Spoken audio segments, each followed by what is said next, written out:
is a dangerous thing. For those who mics are here, are you able to hear this okay? Everybody, I did touch mics. Let's get everybody in.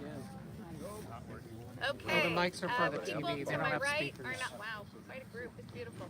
No speakers. People to my right say they can't hear me. It's just for recording the microphones. No, okay. We don't have an amplifier. To get them to.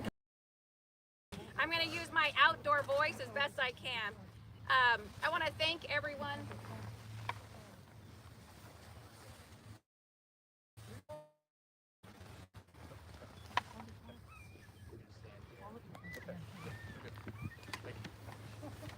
I want to thank you all for coming today. I want to extend a thank you to the Suquamish tribe, whose connection to these lands and waters reaches back to memorial.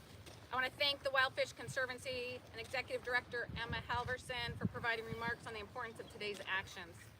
It is honestly an honor to be back here on Bainbridge Island, where I raised my 3 boys back in 2000 on a farm just off the shores, where they spent most of their time playing in the woods, butchering pigs and chickens and milking goats and swimming in these waters themselves. It's where I started my career as an environmental land use attorney and also first stepped in as a local government leader. I walked this park many times with my boys. I also walked this park many times with concerned citizens who were engaged in protecting our environment and creating a sustainable future. We're here today because of a stark truth, one that all of us know well. Salmon are in danger of going extinct. The way of life that supports numerous Coast Salish tribes and our entire Pacific Northwest culture hangs truly in the balance. That is why, as Commissioner of Public Lands, I'm committed to using every single tool at my disposal to ensure that our salmon, the native orcas they feed, and all native marine species thrive in Washington's waters.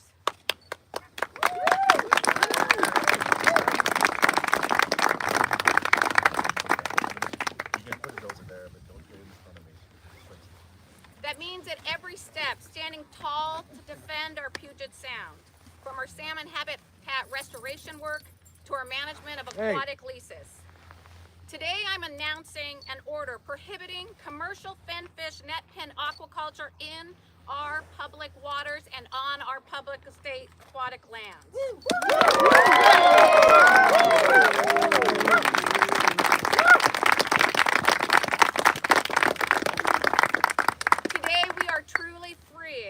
Washington State's owned aquatic lands from enclosed cages. My belief and the belief of this agency and the belief of so many in our state is clear. Commercial finfish net pens are not in the best interest of Washington State.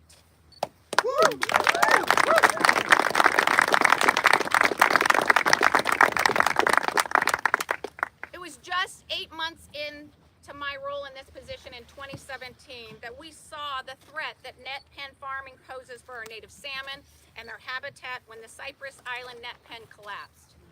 This catastrophe unleashed hundreds of thousands of farm, non-native Atlantic salmon into our waters, where they threatened to spread disease and compete for food and habitat with wild salmon.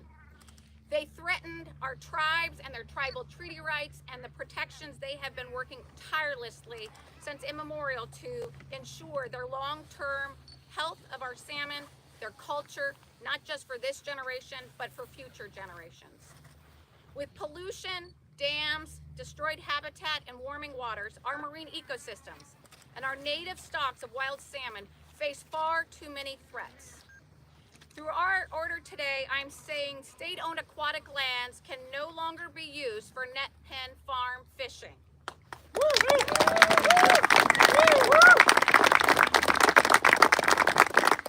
We are truly removing one unnecessary threat from our marine ecosystem.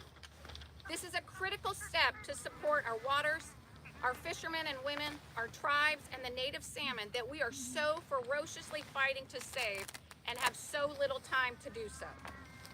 Net pen farming poses significant and alarming dangers to the Puget Sound. From corralling so many fish into a relatively small area, consolidating animal waste products, fouling our waters, and creating conditions that have the potential to pollute nearby habitats. Net pen farming has negative impacts on the environment, including damaging zones of high biological activity that are crucial to thriving marine populations, sediment quality, water quality, microalgae, and eelgrasses. A thin layer of netting is inadequate protection. In order to create the conditions for thriving native salmon population in waters, I must act decisively to end this harmful practice in our waters, especially when we know that our submerged forests underneath these waters are already in jeopardy and already threatened and already dying. The track records for these installations are horrible. We've witnessed too many violations of our lease agreements. We've seen corroded support structures give way. We've seen unkept nets encrusted with seaweed and barnacles. We have seen net pens moved into entirely different and unsanctioned areas. All of this risks environmental harm to our waters. It increases the cost to our taxpayers as we've had to strengthen our compliance, our monitoring, and our enforcement. Denying requests to release these sites based on previous lease violations does not go far enough to protect our waters. That is why my commissioner's order directs staff to implement the necessary rules and policies to forever prevent future leases for net pen fish farming in our waters. It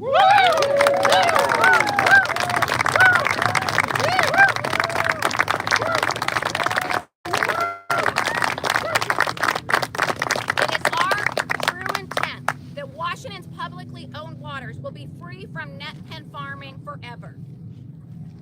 I do not take today's actions lightly, but the scientific evidence is clear. We must remove finfish net pens from our state's iconic waterways. Today's action is a promise, a true promise to do better going forward. Not only for Washington salmon, orcas, and other native marine species, not just for the aquatic environments of Puget Sound, but for the indigenous tribes whose culture and identity are forever intertwined with these native species, and for the future generations of Washingtonians who must be ensured access to this important culture and natural resource. I am grateful by the outpouring of support from many of our Coast Salish tribes and other organizations and individuals invested in a thriving, healthy ecosystem across all of Washington's waters. I'm grateful for those who have worked tirelessly for decades on this issue, not just here in Washington State, but around our nation and around our globe. I am grateful for all those who are standing here with me today. I pledge to continue fighting for the responsible stewardship of our waterways and the incredible species who call Washington home, as well as the people and tribes of our state who rely on salmon for sustenance and nourishment and for also their culture. Despite years of litigation and a company that has fought us every single step of the way, we are truly returning our waters to wild fish and natural habitat.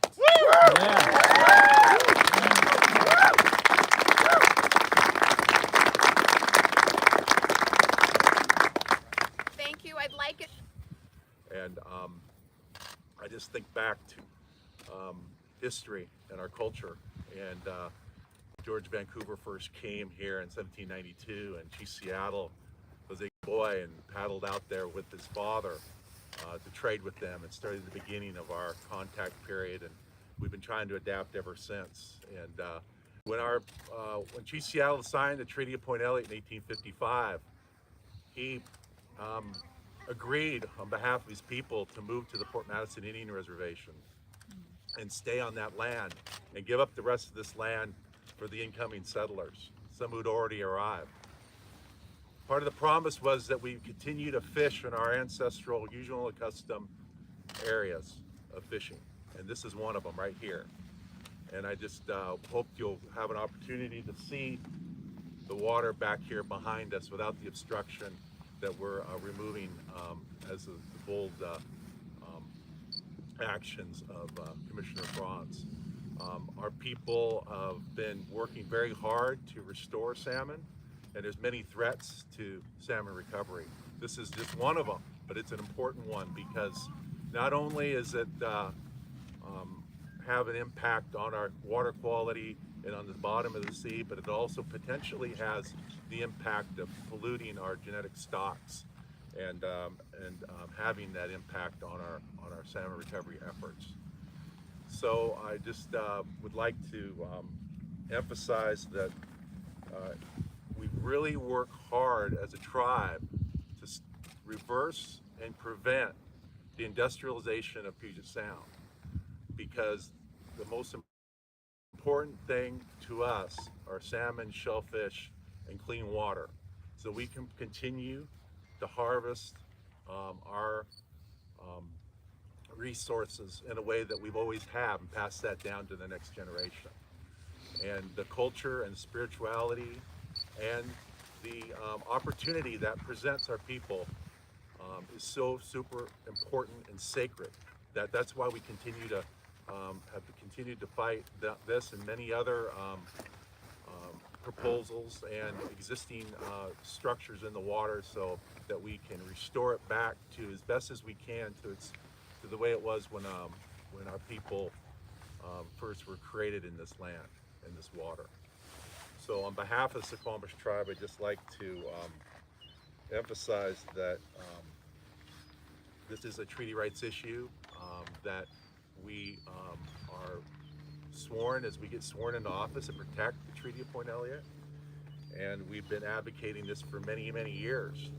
And our partnership with the state of Washington has started out rocky, but we've made a lot of progress and are a model for many other states in the nation on how state travel relationships can work. They aren't perfect, but we have a lot of cooperative efforts with the governor, with Commissioner Franz and other elected officials in the legislature, and we continue to work together to work on those values that are important to us. And I think very important to everybody here. We take care of the water, we look after, we educate our children, we take care of our elders, we try to pass on our values and what we have, improve upon what we have for the next generation. So with that, I'd just like to say Hoyt Chud, which means I'm finished. I'm not finished. We have Emma Helverson from the Wild Fish Conservancy.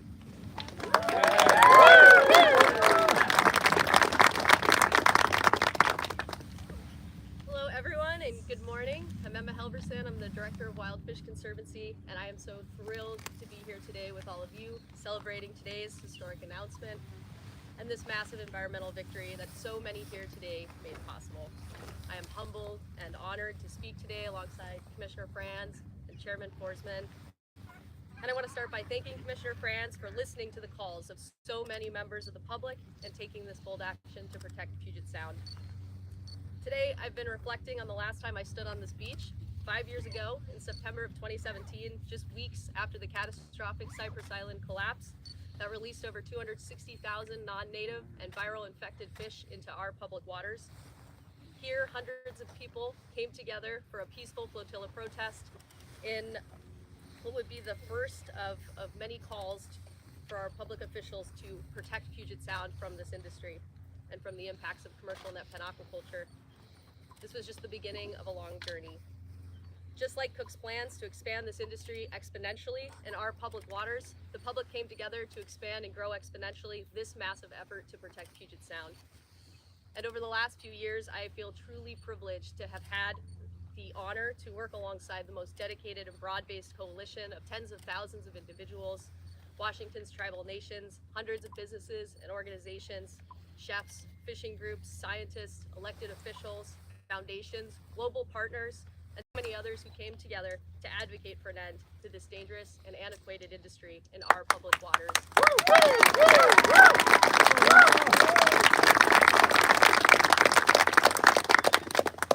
And together, this unparalleled public movement worked tirelessly over so many years, first in the legislature, through direct appeals to public officials, and eventually through the courts. And now, all of these efforts and all of this hard work have finally culminated today in this truly historic victory. And I truly believe that without every single individual and every single action that was taking place over the last 5 years, we'd never gotten to where we are today. And so I want to say thank you to the public. I want to say thank you to the Our Sound, Our Salmon Coalition. Thank you to all of Washington's tribal nations who played such an invaluable role in making this possible, to our fantastic attorneys, And finally to Commissioner Franz, whose leadership and landmark decision have brought us here today in celebration.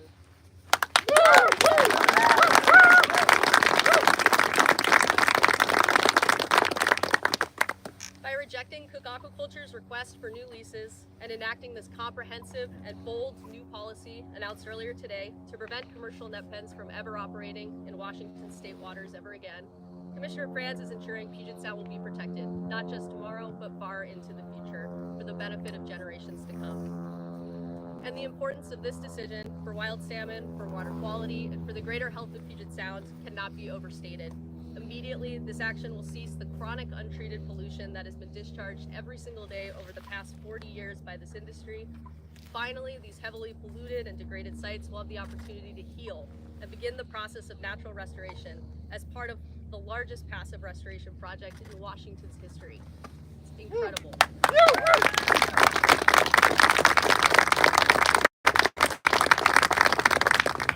Wild fish will migrate through Puget Sound without the risk of exposure to viruses, parasites, and diseases that have been amplified and spread at unnatural levels by massive densities of farmed fish. And Washington will never face the risk of a catastrophic collapse ever again.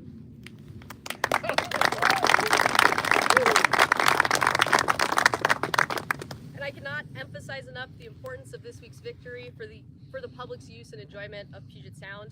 For the first time in 4 decades, Commissioner Franz's decision will restore the public and tribal access to over 130 acres of Puget Sound that have been restricted and degraded over that time and for far too long.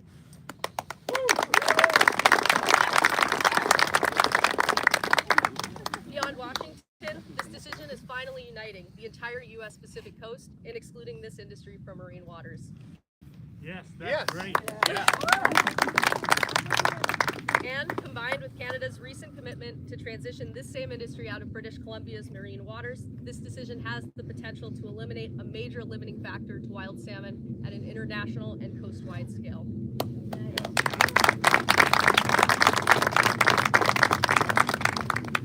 Beyond the Pacific Northwest, we've been hearing all week from colleagues all around the world in places like Tasmania, in Chile, in Scotland, and so many others who are working to protect their own public waters from the same industry and in many cases from the same company. Commissioner Franz's historic decision is setting a new standard and a new model that is serving as a rallying cry to bolster the efforts of communities and governments around the world working towards this same end.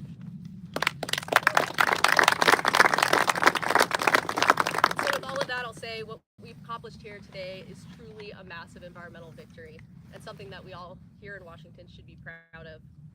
And for me personally, it has been truly inspiring to see what is possible when the public unifies their voices and works together with the law and science on their side toward the shared goal of a healthier Puget Sound.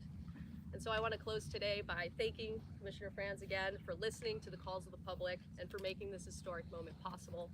The public thanks you, the Our Sound, Our Salmon Coalition thanks you, efforts to protect and restore salmon, orcas, and the health of Puget Sound thank you.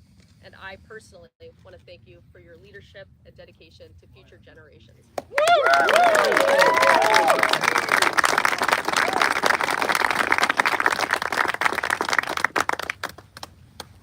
All right, wow, what a morning, what beautiful weather too. I think we at this time can take some questions, and I'll have, Chairman, I'm not gonna let you disappear yet. I have a feeling you're gonna get questions. Oh, I think you can. I'm sure you can. I've seen you on the hot seat a few times. And we also have my team member here who's here to answer any of the real detailed questions if I can. So thank you again, everyone, for joining us on this historic moment, and it's an honor to be back in my child's first home. So, questions? Anyone? Commissioner, So are the tribe's going to take their net pens out of the water under this same bill? We'll do questions from the press. From the press. Thanks. I'm sure that Chairman Forsman and all of us will be around for conversations with anyone afterwards. Go ahead, sir. Commissioner, I understand it's a sterile steelhead is right now what's in these pens. I'm wondering, is that less of a threat though than the Atlantic salmon? I mean, how much of a concern is there really about what they have out there right now? For us, we see this as a context that it's not just about the species, it's actually about the actual control of that area of land and the impacts that it has environmentally from everything that I talked about, from the facility itself, the risk of escapement, to the context of the food and the impacts on the habitat underneath, as well as the context of the impacts to tribal treaty rights and access to those waters for the public. Commissioner Jason Smith, Undercurrent News. Is there any compensation being offered to the Jamestown tribe, which has worked with Cook Aquaculture? We have not been in conversation on that context of compensation to the Jamestown. Could you talk about the conversations you have had with that tribe in support of salmon farming? Yeah, so we've very much had a lot of conversations with them on multiple issues, including the potential of doing a lease around net pen facility in that area, that their tribe. We've had actually government-to-government conversation with every single tribe in this state about what the future of aquaculture and aqua is. Specifically, we've been recognizing their tribal treaty rights, but also our responsibility as state managers to protect the waters and the salmon of Washington State. What impact will this have on the operation down in southern Washington with the Trombot Pacific Seafood Group? Give me more the context you're talking about. I believe that's in state waters as well, in Washington waters. Nope, it is not. Oh, thank you. Any other questions? Will there be a carve-out for tribes that hope to continue aquaculture? So we specifically very much recognize tribal treaty rights. As you know, it's one of my top priorities and responsibilities in making sure that we're recognizing tribal treaty rights and recognize them as sovereign governments. In this context, we're stating specifically on state-owned lands, we will not be continuing commercial aquaculture on our lands. Obviously, there are discussions around opportunities of delayed release and hatcheries. We know that tribes have these facilities for different purposes, as I say, in different geographies and different functions. We will continue to work with them to make sure that we are promoting the furtherance of salmon always, and respecting those tribal treaty rights. But on state lands, we will not be continuing and furthering net pen operations or the establishment of them or the increasing of them. Commissioner, do you see a role for land-based aquaculture? And is there anything that you can do to, perhaps help that industry if this is no longer an option? 100%, absolutely. I believe there's huge opportunities for land-based aquaculture. We've had conversations with Cook as well as other potential builders, that are doing that work, companies that are doing that work. As we at the Department of Natural Resources, I oversee 2.6 million acres of aquatic land, a very finite, very challenged habitat for our salmon, as we know. I also oversee 3 million acres of uplands, and many of those areas are commercial and industrial lands that would be prime for that type of production. And we've been actually asking and promoting the opportunities to continue to create food in the fisheries area, but doing it upland where it is absolutely 100% safe from impacting the critical habitat that is so finite and right now so challenged.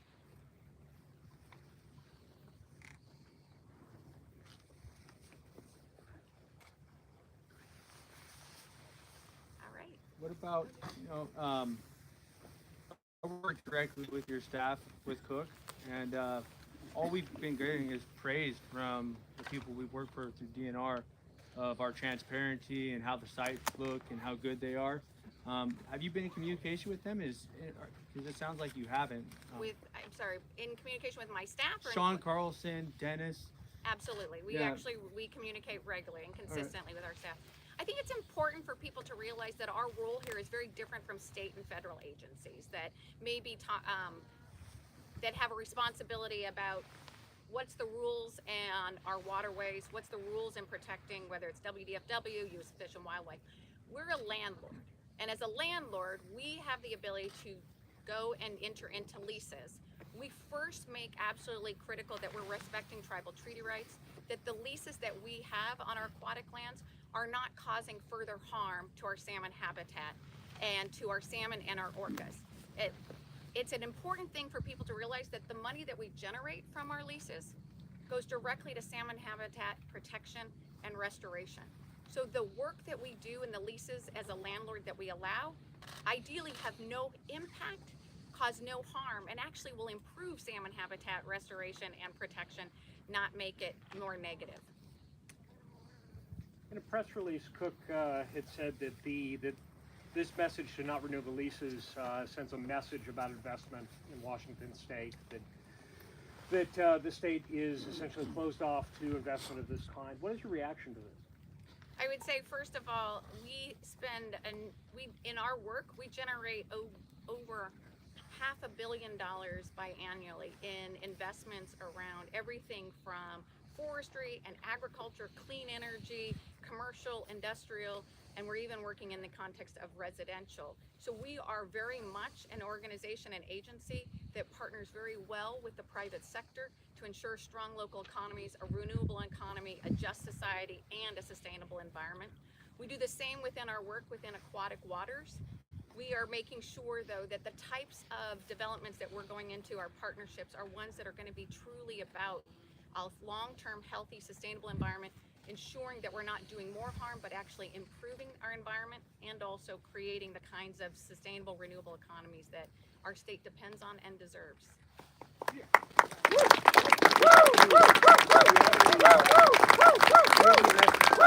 Might lose their jobs as a result of this decision.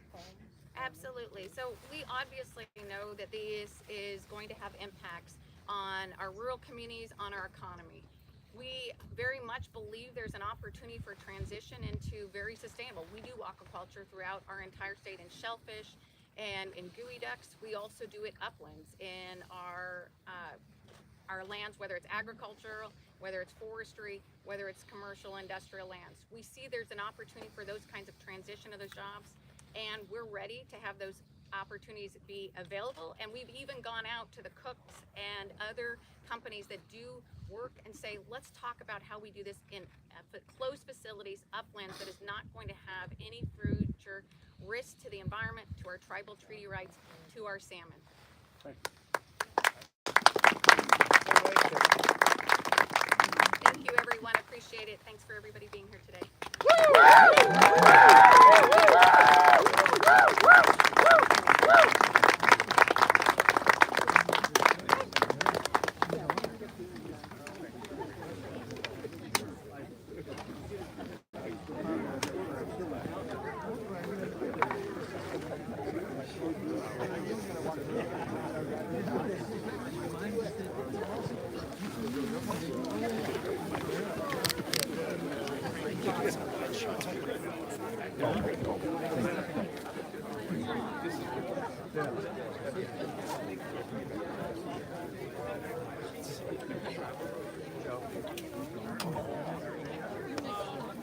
you.